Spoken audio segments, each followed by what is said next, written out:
नमस्कार दर्शकों, मैं हूं नाविका कुमार और आप जुड़ रहे हैं मेरे साथ सवाल पब्लिक का शो पर।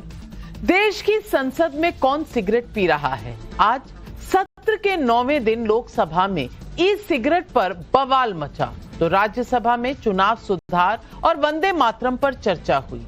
लेकिन सवाल यह है कि क्या माननीय सांसद संसद की गरिमा को बनाए रख रहे हैं या फिर मोदी विरोध में संसद की गरिमा का भी माखौल उड़ाया जा रहा है? ये सवाल इसलिए आरोप लगाकर जवाब सुनने की जगह भाग जाने का ट्रेंड चल रहा है। मैं कुछ फैक्ट इसी सत्र को लेकर आपके सामने रखती हूं। नंबर 1, राष्ट्रीय गीत वंदे मातरम पर चर्चा हुई, लेकिन प्रधानमंत्री के भाषण के दौरान leader of opposition Rahul Gandhi Lok Sabha से गायब रहे। क्या राहुल गांधी ने वंदे मातरम पर सदन के नेता की बात को सुनना भी जरूरी नहीं समझा? 2 नंबर पर लोकसभा में चुनाव सुधार और एसआईआर पर चर्चा। राहुल गांधी और मोदी विरोधी पार्टियों ने कई संगीन आरोप लगाए, लेकिन जब कल केंद्रीय गृह मंत्री अमित शाह जवाब दे रहे थे, पूरे विपक्ष के नेताओं ने वॉकआउट कर दिया।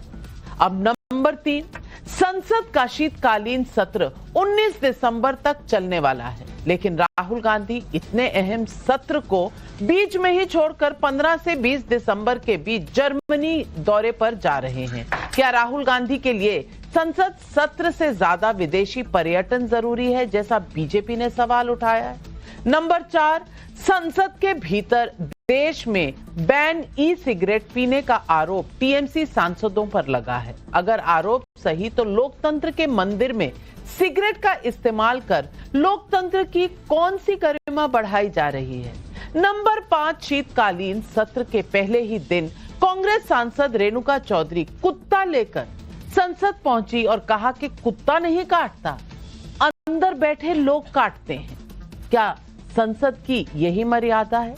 लंबी फहरिस्त है। अगर आप आरोप लगाते हैं कि संवैधानिक संस्थाओं की गरिमा मोदी सरकार गिरा रही है, तो सबसे बड़ी संवैधानिक संस्था देश की संसद के साथ मोदी विरोधी क्या कर रहे हैं, ये आपके सामने है।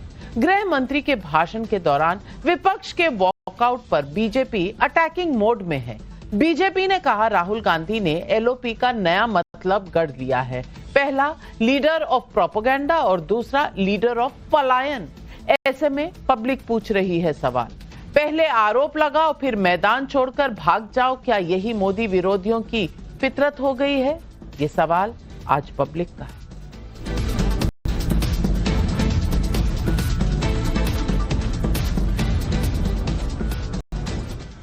प्रधानमंत्री नरेंद्र मोदी ने आज एनडीए सांसदों को डिनर पर बुलाया है, जिसमें संसद सत्र और आने वाले चुनावों पर आगे की रणनीति पर चर्चा होने की खबर भी है।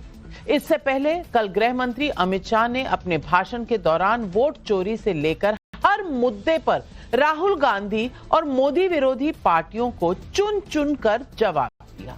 अमित शाह ने घुसपैठियों का मुद्दा उठाया तो पूरे विपक्ष ने वॉकआउट कर दिया। Amit Shah ji, I challenge you to have a debate on the 3 press conferences. आपकी मुंसफी से संसद नहीं चलेगी। मेरे यहाँ बोलने का क्रम मैं तय करूंगा। अब मैं 3 वोट चोरी की घटनाएं बताना चाहता हूं। सबसे पहली घटना हुई आजादी के बाद देश का प्रधानमंत्री तय करना था। अब 28 वोट श्री सरदार पटेल को मिले और 2 वोट जवाहरलाल नेहरू जी को, और साहब प्रधानमंत्री जवाहरलाल जी बने। मान्यवर दूसरे प्रकार की वोट चोरी श्रीमती इंदिरा गांधी रायबरेली से चुनी गई। इलाहाबाद हाई कोर्ट ने ये तय कर दिया कि श्रीमती गांधी ने उचित तरीके से चुनाव नहीं जीता है, हम इसको रद्द कर देते। उसके बाद में वो वोट चोरी को ढकने के लिए संसद में कानून लाया कि प्रधानमंत्री के खिलाफ कोई केस ही नहीं हो सकता। तीसरी वोट चोरी का प्रकार में अभी एक वाद पहुंचा है, वाद मतलब डिस्प्यूट पहुंचा है दिल्ली की सिविल अदालत में। उसमें डिस्प्यूट ये है कि सोनिया गांधी जी इस देश की नागरिक बनने से पहले मतदाता बने। इतना दिनों से देश के सामने में झूठ फैला करके इन्होंने गुमराह करके चर्चा मंगा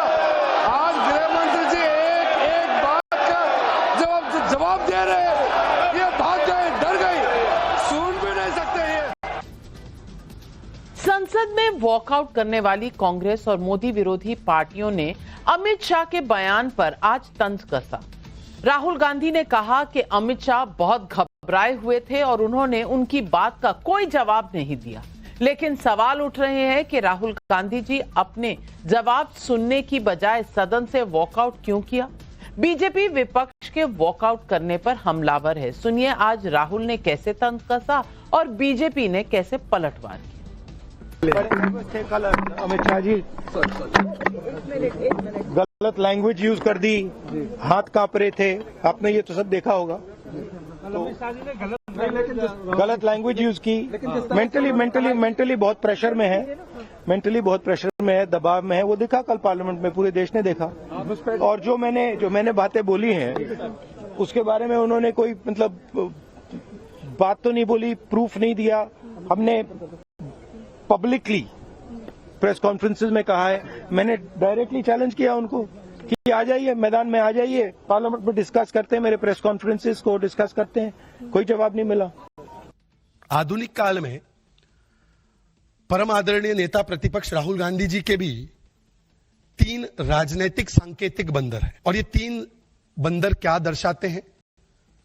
वो राहुल जी की उस प्रवृत्ति को दर्शाते हैं, इसको कोई अन्यथा ना ले, कि सच मत बोलो, सच मत सुनो और सच मत देखो। राहुल गांधी जी ने कल एलओपी का एक नया मतलब गढ़ लिया। एक तो एलओपी का मतलब लीडर ऑफ ऑपोजिशन नहीं है उनके लिए, लीडर ऑफ प्रोपेगेंडा है। पर दूसरा एलओपी का मतलब उनके लिए बन चुका है लीडर ऑफ पलायन। मतलब कि चर्चा की मांग आप करो पार्लियामेंट में, चर्चा के लिए चुनौती दो आप, और जब चर्चा में जवाब मिले आपको तो आप एलओपी लीडर ऑफ पलायन बन के भाग जाओ पार्लियामेंट से। इस बीच आज लोकसभा में बीजेपी सांसद अनुराग ठाकुर ने तृणमूल कांग्रेस सांसदों पर गंभीर आरोप लगाए। अनुराग ठाकुर ने आरोप लगाया कि टीएमसी सांसद देश में बैन ई सिगरेट का इस्तेमाल कर रहे हैं। बीजेपी सवाल उठा रही है कि इस मामले पर राहुल और मोदी विरोधी पार्टियां चुप क्यों हैं। आरोपों पर तृणमूल कांग्रेस ने पलटवार किया। सुनिए किसने क्या कहा। सर, देश भर में ई सिगरेट बैन हो चुकी है, क्या सदन में आपने अलाउ कर दी है? नहीं, कोई माननीय सदस्य को कोई भी सर, टीएमसी के सांसद पी रहे हैं सर, टीएमसी के सांसद सर कई दिनों से लगातार बैठ के पी रहे हैं सर। कोई भी माननीय टीएमसी के सांसद पी रहे हैं सर। नहीं सर, आप चेक करवाइए सर। 1 मिनट व्यवस्था दे रहा हूं। सर, सदन में अगर सिगरेट पीना अलाउ कर दिया है। 1 मिनट। हम क्यों कहेंगे, ये देखना जिसका काम है वो देखेंगे। लेकिन आपकी पार्टी के सांसदों पर आरोप लग रहा है। हम फिर बोल रहे हैं, देखिए तृणमूल, वो आपको पता होगा 2021 पे अब की बार 200 पार बोल के मोदी बाबू हार गए, तो वो गुस्सा अभी तक नहीं गए। क्या किया जाएगा? पैसा बंद, खाना बंद, नौकरी बंद, सब कुछ बंद। और उसके साथ साथ मंत्री लोगों ने सदन में आके असत्य भाषण भी बोलने लगा। बहुत अनफॉर्चुनेट है। इस शोर शराबे के बीच कांग्रेस एक और मुद्दे पर घिर चुकी है। संसद के शीतकालीन सत्र के बीच में ही राहुल गांधी 15 से 20 दिसंबर तक जर्मनी की यात्रा पर जा रहे हैं। बीजेपी फिर से राहुल गांधी को नॉन सीरियस कह रही है। संसद का सत्र हो या फिर देश में कहीं चुनाव हो, ऐसे कई मौकों पर राहुल गांधी विदेश में छुट्टी मनाते नजर आए हैं। ममता बनर्जी और अखिलेश यादव की पार्टी राहुल गांधी पर सवाल भी उठा चुकी हैं। हालांकि कांग्रेस सफाई दे रही है कि राहुल गांधी का जर्मनी दौरा पहले से ही तय था।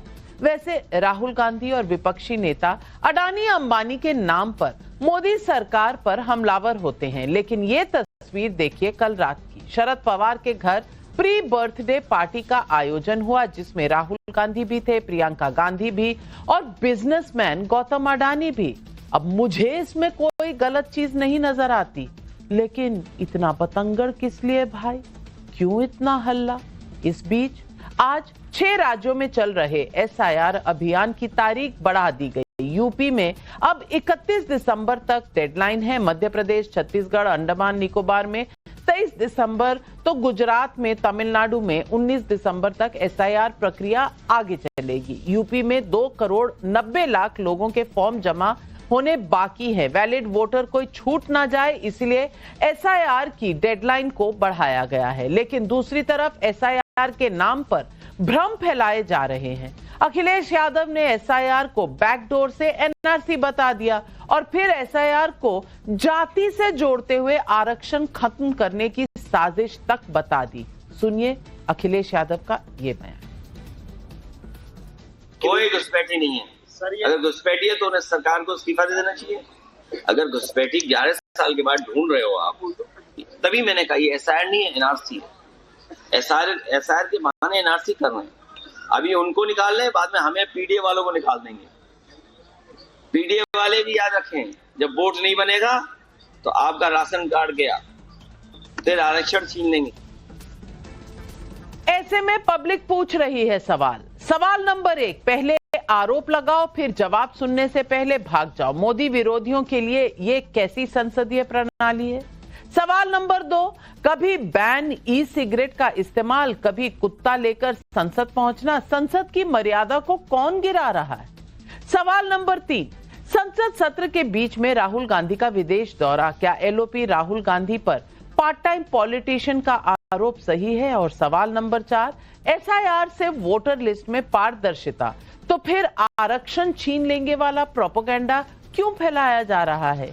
यही सवाल आज पब्लिक पूछ रही है और इन सवालों के जवाब देने के लिए आज हमारे साथ जुड़ रहे हैं बीजेपी के राष्ट्रीय प्रवक्ता प्रदीप भंडारी जी हमारे साथ स्टूडियो में, तहसीन पूनावाला जी कांग्रेस के सपोर्टर मेरे साथ स्टूडियो में हैं, प्रियंका भारती जी राष्ट्रीय प्रवक्ता है आरजेडी की, फैजान खिदवाई साहब राष्ट्रीय प्रवक्ता समाजवादी पार्टी के हमारे साथ जुड़ रहे हैं, हर्षवर्धन त्रिपाठी वरिष्ठ पत्रकार भी आज हमारे साथ जुड़ रहे हैं। सबसे पहले तहसीन पूनावाला जी मैं आपसे पूछूंगी, इतना बवंडर खड़ा किया, इतने इल्जाम, इतने आरोप लगाए कि भाई एसआईआर ये है वो है, फिर भाग क्यों गए सुनते? और राहुल गांधी ने तो कल जब गृह मंत्री जवाब दे रहे थे तो उन्हें चैलेंज भी किया था और गृह मंत्री ने कहा भी था कि मैं मध्य रात्रि तक बैठने को तैयार हूं, मेरा भाषण पूरा होने के बाद आपके कोई सवाल रह गए हो मैं यहां बैठूंगा, आप पूछते जाइए, मैं जवाब देता जाऊंगा। भाग क्यों गए? ना सिर्फ संसद से भाग गए, लोग तो अब कह रहे हैं कि भाई पूरे सत्र से ही भाग रहे हैं, 15 से 20 जर्मनी में रहेंगे। एसआईआर की प्रॉब्लम यहां पर है या जर्मनी में? यहां की तकलीफों के लिए कोई उपाय ढूंढना है या जर्मनी के लिए? सवाल आज पब्लिक का यही है। नमस्कार नाविका जी, आपके शो में शिरकत करने का मौका मिला इसलिए आपका शुक्रगुजार हूं। जब मैं आपके शो में आ रहा था मुझे आपके गेस्ट कोऑर्डिनेटर ने बताया आज का विषय क्या, और उस विषय पे मुझे बोलने की उसने बात रखी। लेकिन अगर मैं आपके शो पर आकर किसी अन्य विषय पे बोलना शुरू कर दूं, मान लो किसी और आसिम मुनीर, पाकिस्तान, किसी और विषय पे, बांग्लादेश पर, तो आप भी मुझे कहेगी कि विषय पे बात कीजिए या तो आप छोड़ दीजिए।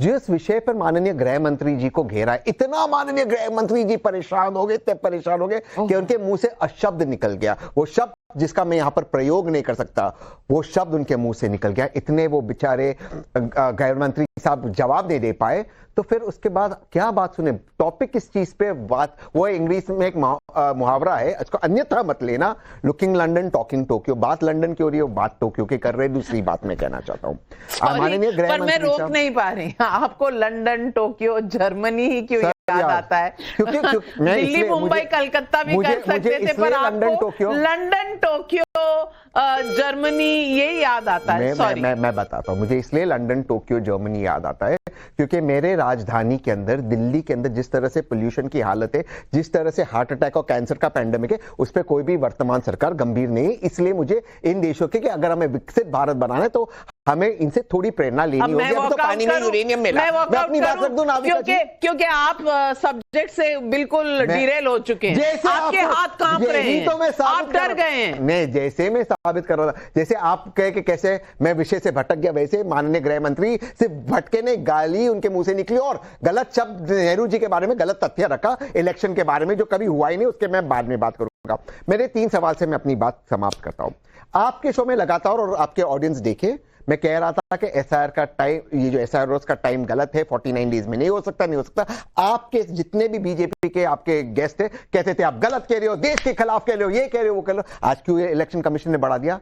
जिन लोगों की मृत्यु हुई, जिन लोगों ने आत्महत्या किया, और मेरे बीएलओ ने माननीय प्रधानमंत्री, माननीय गृह मंत्री के मुंह से एक शब्द नहीं लिख के उनके प्रति, ये हमारे सवाल है। हमारे सवाल है कि जो ये ऐसा अरे भाई, आपको ही लगता था कि अगर कुछ हो जाएगा, एसआईआर नहीं, अरे समय चाहिए होगा तो मिल जाएगा ना।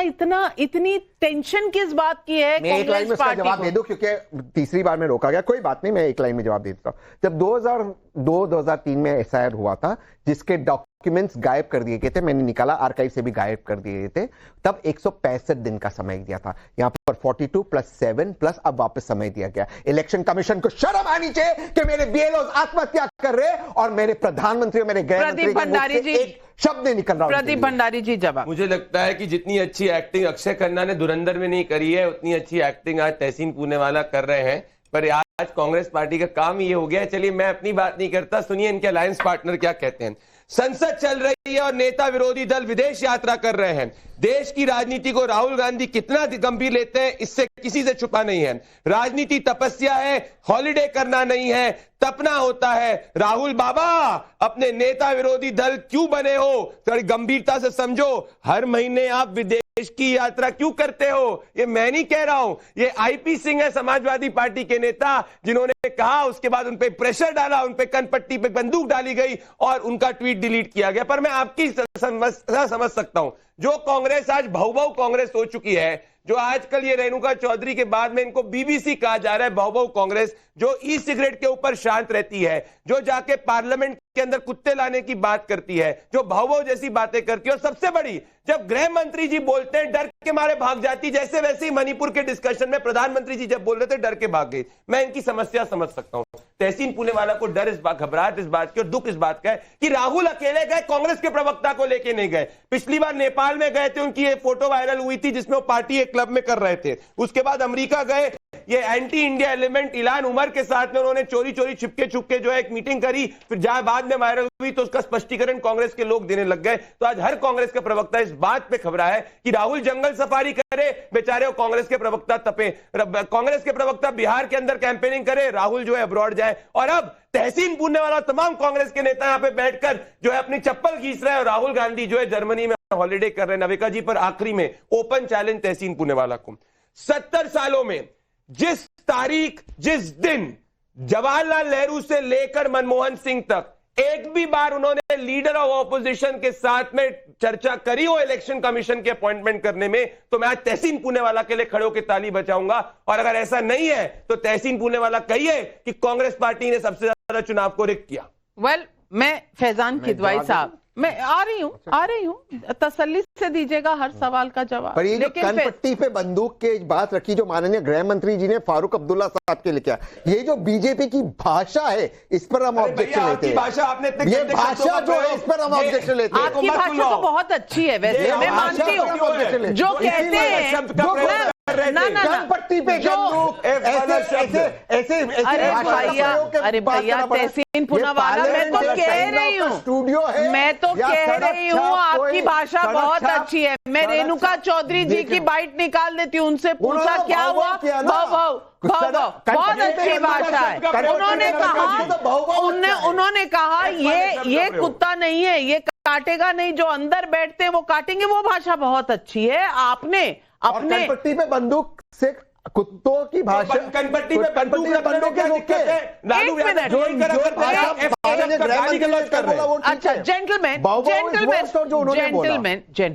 एक मिनट, नहीं फैजान किदवाई साहब, मैं आपसे पूछना चाहती हूँ कि मुद्दे कई हैं, आप संसद सत्र का डिमांड करते हैं और सत्र होना भी चाहिए, देश के कई मुद्दे डिस्कस होने चाहिए, लेकिन राहुल गांधी वहां होते नहीं हैं। वंदे मातरम 150 साल हुए, खुद बोलने आते हैं, लेकिन दूसरे जब बोलते हैं तो आते नहीं हैं। सत्र के बीच में बाहर चले जाते हैं। आप ही के पार्टी के नेता ये सवाल उठाते हैं, लेकिन सबसे बड़ा सवाल जो मेरा है कि ये जो अखिलेश जी ने आज कह दिया कि ये जाति रिजर्वेशंस जो हैं ये बंद हो जाएंगी क्योंकि एसआईआर हो रहा है, ये मेरी समझ में नहीं आया। एक ट्रायल बैलून तो आपने 2024 में किया था, ये अब कोई नया है कि ये एनआरसी हो जाएगा, रिजर्वेशन चला जाएगा, ये कौन सा बैलून? देखिए, ये जो एनआरसी करने की कोशिश कर रहे हैं और जो ये एसआईआर करने की कोशिश कर रहे हैं, जिस तरह से जनता को परेशान करने की कोशिश कर रहे हैं, उससे वो तो साबित हो चुका है। 30 से ऊपर लोग मर गए हैं, 10 से ऊपर उत्तर प्रदेश में मर गए हैं। एक बेचारा नौजवान था जिसकी शादी होने जा रही थी, इतना प्रेशर डाला कि उसने आत्महत्या कर ली अपनी शादी से एक दिन पहले। उसके परिवार वालों ने बोला कि हमारे भाई पे इतना ज्यादा प्रेशर पड़ा हुआ था कि उसने आत्महत्या कर ली। अखिलेश जी उससे मिलने गए, उसको हम लोगों ने, समाजवादियों ने 2 लाख, उनके परिवार को 2 लाख की मदद की और अखिलेश जी ने मांग करी कि सरकार जो है ऐसे सारे लोग जिन्होंने आत्महत्या कर ली, हार्ट अटैक से मर गए इस नाकारा इलेक्शन कमीशन की वजह से, वो सरकार उनको 1-1 करोड़ रुपया दे और सरकारी जॉब दे। ये इंसानियत की बात है। कल जिस तरह से गृह मंत्री साहब बात कर रहे थे, वो शक्ल से घबराए हुए लग रहे थे। उनसे जो सवाल पूछे गए एसआईआर पे नहीं बोले, वो फिर चले गए पंडित नेहरू पे, फिर चले गए कांग्रेस ने क्या किया। देखिए, इनके बड़े नापाक इरादे हैं। ये पीडीए समाज से उनका हक छीनना चाहते हैं। एक कहीं अभी इंटरव्यू में हमारे होम मिनिस्टर साहब ने भी बात में बोल दिया था कि एसआईआर जो है वो कुछ एनआरसी जैसा है। उसी हिसाब से अखिलेश जी ने बोला, आपने लिंक किया है। ना, समाजवादी पार्टी के प्रवक्ता, आप झूठ नहीं कोट करेंगे। आपने बिल्कुल सही कहा कि बीएलओ को धमकाया जा रहा है। ये ना बंगाल का वीडियो, मैं तो बीएलओ का किस तरीके से जाके कांग्रेस के नेता जलीलुल इस्लाम ने धमकाया। बिल्कुल सही कहा आपने, बिल्कुल सही कहा आपने फैजान भाई। अगर प्रदीप, अगर आप बीच में बोलेंगे तो गलत बात है। फिर मैं भी बोलने दीजिए। देखिए, जिस तरह से ये लोग परेशान हो जाते हैं, उस बात से साबित होता है ये राष्ट्रवादी पार्टी नहीं है, ये राष्ट्रविवादी पार्टी है, ये दरारवादी पार्टी है। जो हिंदू, मुसलमान, सिख, ईसाई यही करना चाहते हैं। ये आपस में दरार डाल के अपने राजनीतिक रोटियां सेकना चाहते हैं। अरे क्या कर दिया। और आपने अभी पूछा था, आपने एग्जाम्पल दिया कि भाई देखिए, हिंदुस्तान में जिस तरह के हालात हो गए हैं, एयर क्वालिटी इंडेक्स जो गिर गई है, एक ऑर्गेनाइजेशन है एपिक, वो कहती है दिल्ली में जो लोग रहते हैं 8.5 साल से उनकी जिंदगी कम हो गई है। भाई आपने क्या कर दिया। मानती हूँ बड़ा मुद्दा है फैजान की दवाई, लेकिन एसआईआर की डिबेट के बीच में आपने सवाल इतने उठाए थे तो रुक के सुन लेते ना जवाब। आप ही सवाल उठाते हैं, मुद्दा कुछ होता है, मुद्दे को कुछ बना देते हैं। एसआईआर की बात होती है तो आप कहते हैं कि जाति बेस्ड आरक्षण खत्म हो जाएगा। मैं पूछना चाहती हूं प्रदीप भंडारी, एनआरसी, एसआईआर और कास्ट बेस्ड रिजर्वेशंस के बीच में कौन सी कड़ी है जो इन बातों को जोड़ती है? नहीं नविका जी, दरअसल क्या है कि राहुल गांधी की मनोहर कहानियां से कंपीट कर रही है समाजवादी पार्टी और अखिलेश यादव। ये मुझे बड़ा शिष्टाचार की बात कर रहे थे, जो जिहाद जैसे शब्द का प्रयोग करे और जो जिहाद को पार्लियामेंट में बात करे, जिसको आतंकवादी इस्तेमाल करते हैं, उस पार्टी से मुझे लेक्चर नहीं चाहिए। पर मैं सुप्रीम कोर्ट ने अभी क्या कहा है ये कोट करना चाहता हूं। सुप्रीम कोर्ट ने अभी इस 9 दिसंबर 2025 को एसआईआर पर टिप्पणी करते हुए कहा कि भले उत्तर प्रदेश हो, पश्चिम बंगाल, केरल, असम और तमिलनाडु याचिकाएं आप करते रहिए, असंतोष जो है जताते रहिए, परंतु सब का सब राजनीतिकरण से प्रेरित है। आप लोग फैजान भाई, ये सब राजनीतिकरण से प्रेरित है, ये सुप्रीम कोर्ट ने कहा है। तो आप समझिए आपको क्या सच्चाई सुप्रीम कोर्ट ने दिखाई है। और एक और चैलेंज करता हूं, ये रहा 10 तारीख का इलेक्शन कमीशन का notification, 12 lakh booth level agent को बीएलओ जो है, जो लोग का नाम हटा है उसका नाम देने वाले हैं। आपके कितने बीएलओ ने अभी तक कंप्लेन करी है? नाम बताइए दलितों का जिनका नाम कटा है। बताओ 10 दलितों का नाम बता दो जिसका कटा है। 10 दलितों का नाम बता दो। अभी बताता हूँ। झूठ, ऑफिशियल नहीं है ये, नहीं आपके जाके करिए, ये रहा असलियत। आपका एक पीएलए ने कही। सुनने दीजिए जी फैजान भाई, जी फैजान भाई। अखिलेश, हमारी पार्टी ने कल जो है ज्ञापन सबमिट किया है या मुख्य निर्वाचन अधिकारी को। आपको बता दूं क्या धांधली चल रही है उत्तर प्रदेश में। गाजियाबाद में 2,47,364 यानी 83% मतदाताओं का नाम जो है वो बीएलओ ने सी कैटेगरी में अपलोड कर दिया है। हालांकि उन्होंने सारे अपने दस्तावेज दिए हैं जो चाहिए थे, उसके बाद भी कर दिए। रीजन बीइंग सी कैटेगरी को। मेरा सवाल सिर्फ इतना है कि ये मुद्दे, और तौसीफ रहमान तृणमूल कांग्रेस के प्रवक्ता हमारे साथ जुड़ रहे हैं, स्वागत करती हूं उनका, लेकिन मैं सवाल सिर्फ इतना पूछना चाहती हूं। तौसीफ रहमान भाई, सवाल मेरा यह है कि सवाल कई उठे और वाजिब है, संसद सत्र होता ही सवाल उठाने के लिए है, लेकिन मैं पूछना चाहती हूं सवालों के जवाब सुने बिना चले जाना क्या ये सही है? संसद सत्र डिमांड करना, बाद पहले कंप्लेन करना कि इतना छोटा संसद सत्र है, उसके बीच में राहुल गांधी जर्मनी नदारद हो जाते हैं। कोई ई सिगरेट पी रहा है, कोई भौ भौ कर रहा है। मैं पूछना चाहती हूँ, संसद की गरिमा कहाँ है, संसद में सीरियसनेस कहाँ है, और इसके लिए जिम्मेदार कौन है? हर बात पर आप कहते हैं कि मोदी सरकार संविधान खराब कर रही है, संसद की गरिमा खराब कर रही है। विरोधी पार्टियां क्या कर रही हैं, इसका जायजा कभी लिया है आपने तौसीफ भाई? नमस्कार नविका जी, पहले मैं माफी चाहता हूं कि मैं गाड़ी से शो कर रहा हूं, बट आई होप आप प्रॉब्लम समझेंगी। और देखिए, बात अगर आप जो कह रही हैं वो बिल्कुल सही है कि ऑपोजिट में कोई भी खड़ा हो, पार्लियामेंट बात करने की जगह है और जवाब देने की जगह है, चाहे स्थिति कोई भी हो, जवाब देकर जाना चाहिए। और ये बहुत ही अपने में डेमोक्रेसी है। और आप अगर ऐसा नहीं कर रही है तो सही बात है, वक्त भी बर्बाद हो रहा है और लोगों की जो परेशानी है, जो एक बातचीत है, अगर वो आप सही मुद्दे पे अगर नहीं डाल रही हैं तो कहीं ना कहीं लोग सवाल करेंगे। मगर देखिए नविका जी, ये भी एक बहुत इंपॉर्टेंट चीज है कि अमित शाह जी ने जो भी कहा वो हमारे माननीय गृह मंत्री हैं। अगर उनकी सारी बात अगर हम सच मान ले, जैसे उन्होंने कह दिया, बिकॉज वो पार्लियामेंट्री है, रिकॉर्ड हो रहा है और बहुत ही रिस्पॉन्सिबिलिटी के साथ वो बात कर रहे हैं, बट दैट डजंट मीन कि उनकी हर बात सटीक है। अगर आप एसआईआर को लेके भी अगर नविका जी देखेंगी तो आज बंगाल में देखिए उन्होंने वापस से डेट नहीं बढ़ाया। ये सारा चीज इनको करना था 2 महीने के अंदर, आप मौका तो दीजिए। और इसमें अगर चर्चा नहीं होगा, आप डेट क्यों नहीं देना चाह रहे? अगर एज अ कॉमन मैन मैं आपसे पूछ रहा हूं एसआईआर को लेके, मैं ज्ञानेश जी से पूछना चाहता हूं कि अगर आप डेट हमें बढ़ा दे तो आपका क्या चला जाएगा? आप कह रहे हैं कि बंगाल ने सहयोग नहीं दिया, भाई बीएलओ आपको हमने दिया, सुप्रीम कोर्ट कह रहा है 40 लोगों की मौत हुई है, उसको बंगाल को देखना चाहिए और आप कर्मचारी को बढ़ाइए, हम सब मान लेते हैं। मगर अगर आप 10-15 दिन अगर और बढ़ा देते हैं तो इसमें आपको क्या मसला हो जाएगा? यहां मेरे भाई मुझसे कह रहे थे कि जैसे पार्टी नहीं दिखता वैसे तौसीफ भाई भी नहीं दिख रहे।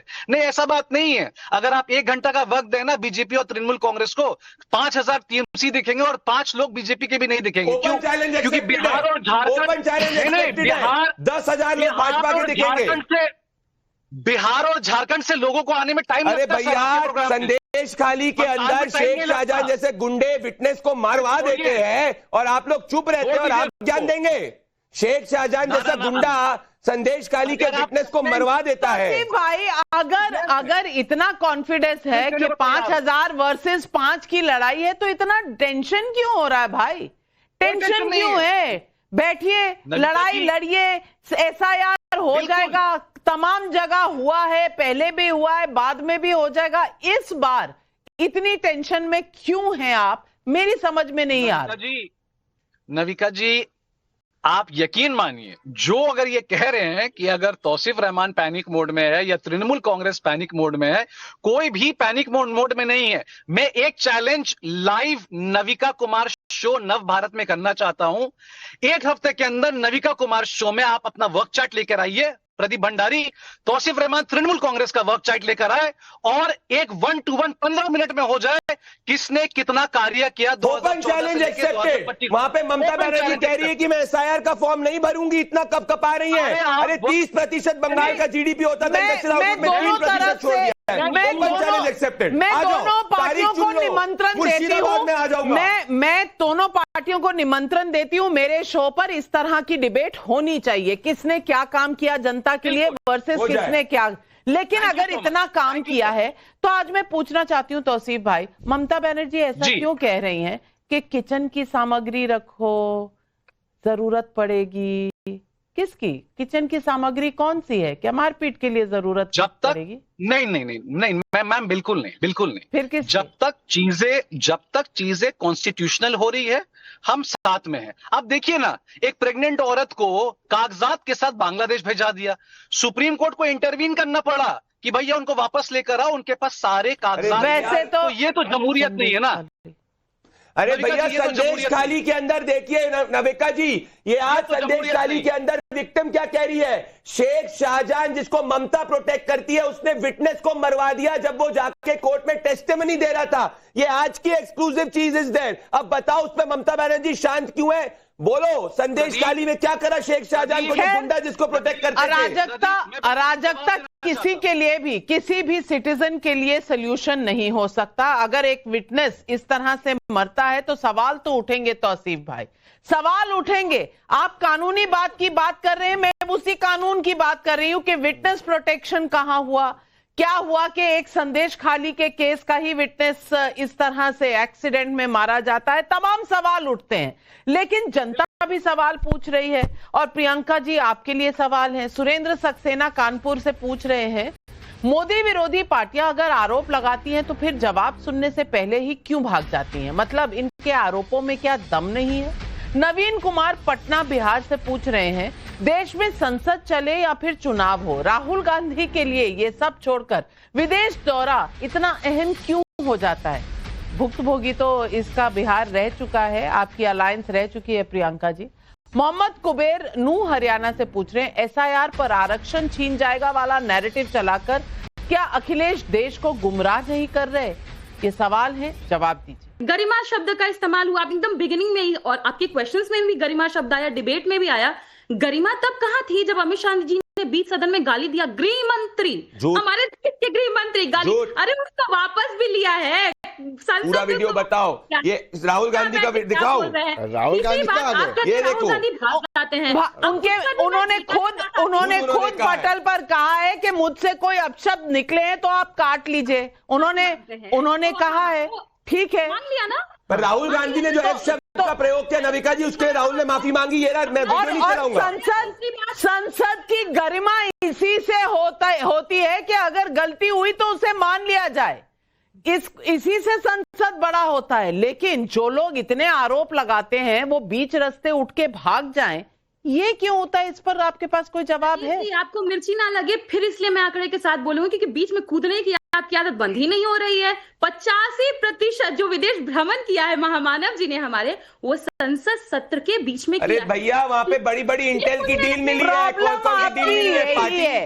प्रॉब्लम आपकी यही है। और हर्षवर्धन त्रिपाठी जी, यही प्रॉब्लम है, क्योंकि सपनों में ये प्रधानमंत्री ही हैं। इन्हें देश ने वोट नहीं दिया, सत्ता नहीं दी, लेकिन हर्षवर्धन त्रिपाठी जी ये सपनों में कहीं ना कहीं अपने आप को प्रधानमंत्री मानते हैं।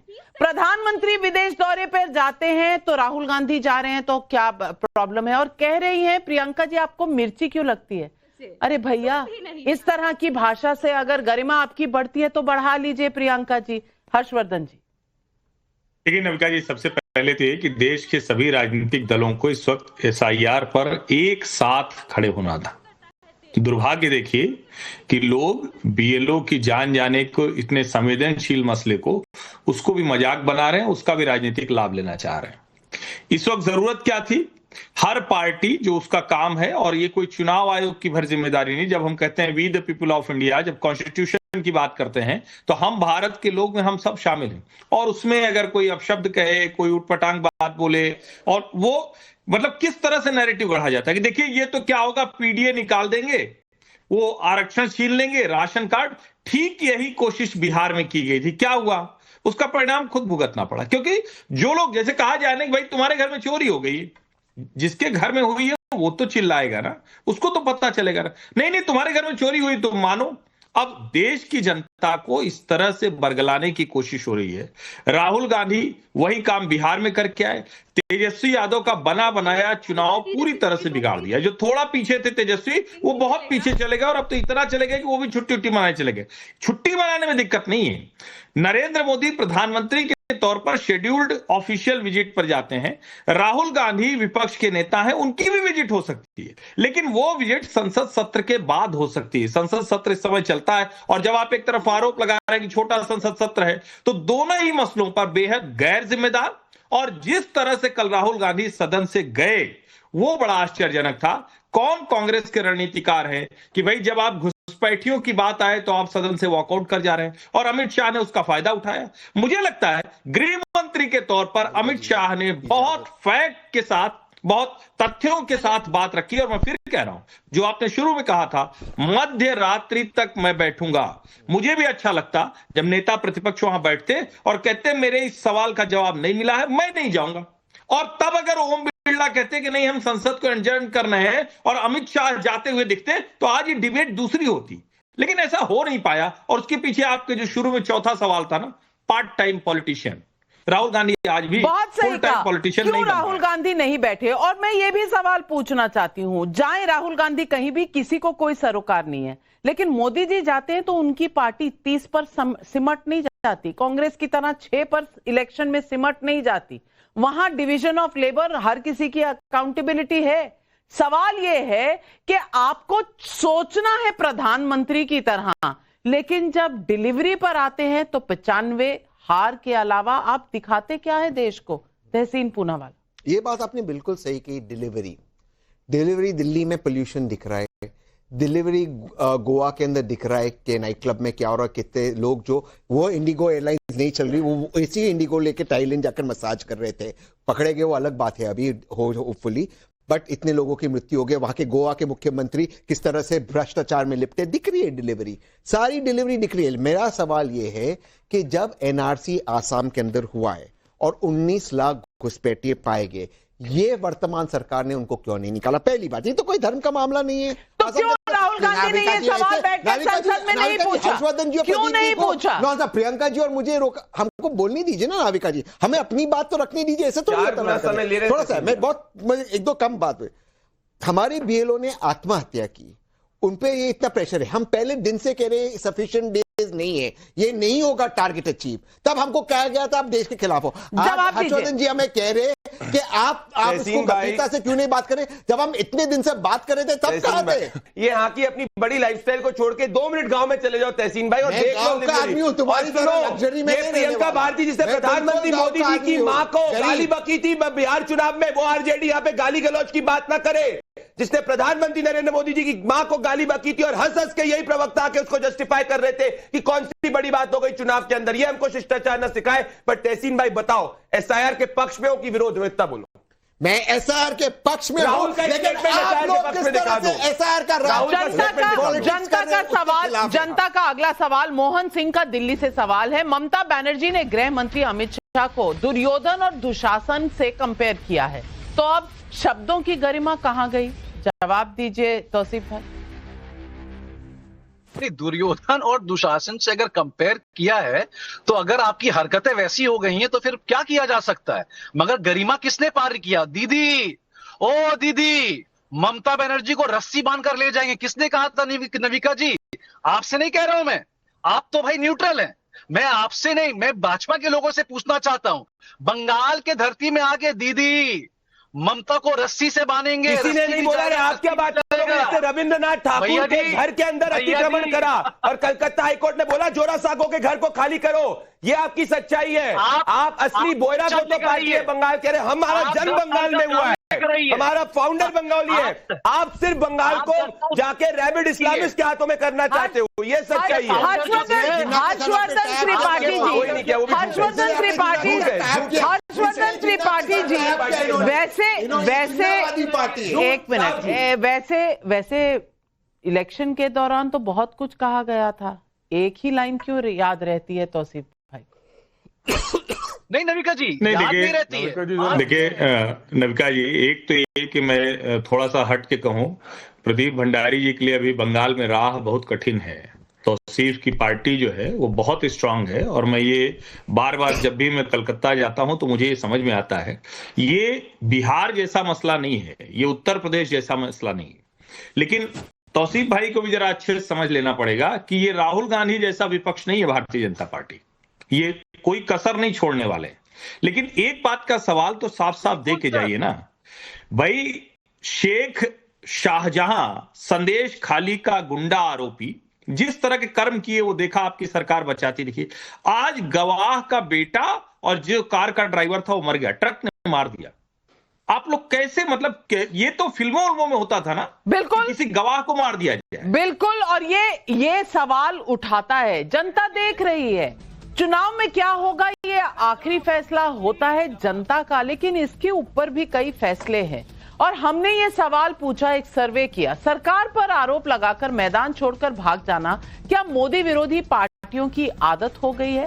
सैंपल साइज लगभग 21,000 लोग, हाँ कहने वाले 82% लोग, नहीं कहने वाले 16%, कह नहीं सकते 2%, यानी जनता सब समझ रही है। और कुछ रिपोर्ट्स ये भी बता रही हैं कि जो राहुल गांधी कह रहे थे कि गृह मंत्री का हाथ कांप रहा था, कुछ रिपोर्ट्स बता रही हैं कि उन्हें 102 बुखार था, फिर भी बैठे थे वो संसद में। संसद की गरिमा इससे होती है। उन्होंने हर सवाल का जवाब दिया। संसद की गरिमा इससे होती है। उन्होंने विपक्ष को यह भी कहा कि आप बैठिए, मैं मध्य रात्रि तक बैठूंगा और आपके हर सवाल का जवाब दूंगा। भागा कौन? गरिमा किसने कम की? इसका पूरा वर्डिक्ट जनता के हाथों में। आज बस इतना ही, लेती हूं आपसे इजाजत। नमस्कार।